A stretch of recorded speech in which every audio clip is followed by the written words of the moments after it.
ನಾವು ದಿನನಿತ್ಯ ನಮಗೆ ಇರುವಂತಹ ಕೈ ಕಾಲುಗಳು, ಸೊಂಟ, ಈ ಮೊಣಕಾಲುಗಳನ್ನು ರೊಟೇಟ್ ಮಾಡುವುದರಿಂದ ಎಷ್ಟೊಂದು ಉಪಯೋಗಕರ ಆಗಿರ್ತೈತೆ ಅಂದ್ಬಿಟ್ಟು ಒಂದು ಚಿಕ್ಕ ಎಕ್ಸಸೈಸು. ಕೆಲವೊಂದು ಸಲ ನಾನು ಸಹ ಮಾಡ್ದೇನೋ ಸಹ ಇರ್ತೀನಿ, ಕೆಲವೊಂದು ಸಹ ಮಾಡ್ತೀನಿ, ಕೆಲವೊಂದು ಸಲ ಮಾಡ್ದೇನೋ ಬಿಡ್ತೀನಿ. ಇವಾಗ ಸ್ವಲ್ಪ ನಿದ್ದೆ ಮಾಡಿ ಅದು ಅವಾಗಲೇ ನಿದ್ದೆ ಮಾಡಿದೆ ಸ್ವಲ್ಪ ಹೊತ್ತು, ಒಂದು 3 ಗಂಟೆ 4 ಗಂಟೆ ಆ ಸಮಯದಲ್ಲಿ ಮತ್ತೆ ಎಕ್ಸಸೈಸ್ ಸ್ಟಾರ್ಟ್ ಮಾಡ್ತೀನಿ. Okay, I can see.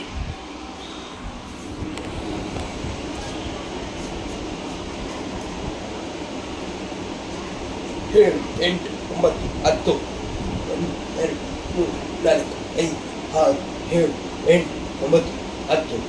ಆಮೇಲೆ ನೋಡ್ಕೊಳ್ಳಿ, 1, 2, 3, 4, 5, 6, 7, 8, 9, 10, 1,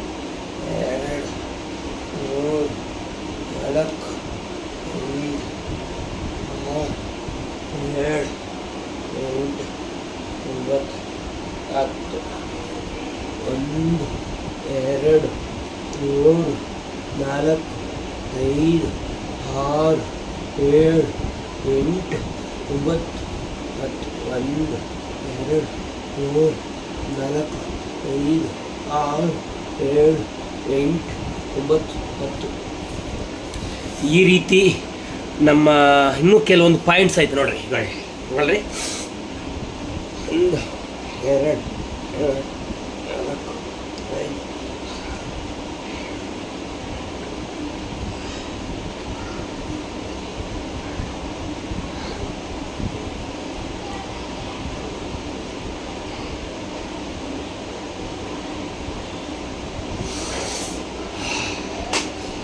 ಈ ರೀತಿ ರೊಟೇಟ್ ಅಂದರೆ ಇವಾಗ ಎಷ್ಟು ತಲೆ ಮಾಡಿದೆ, ಮತ್ತು ಕೈ ಮಾಡಿದೆ, ಸೊಂಟ ಮಾಡಿದೆ, ಮತ್ತು ಮೊಣಕಾಳುಗಳನ್ನು ಸಹ ಮಾಡಿದೆ. ರೊಟೇಟ್ ಮಾಡೋದು ಇದು ಒಂದು ಎಕ್ಸಸೈಸ್ ಕಲೆ.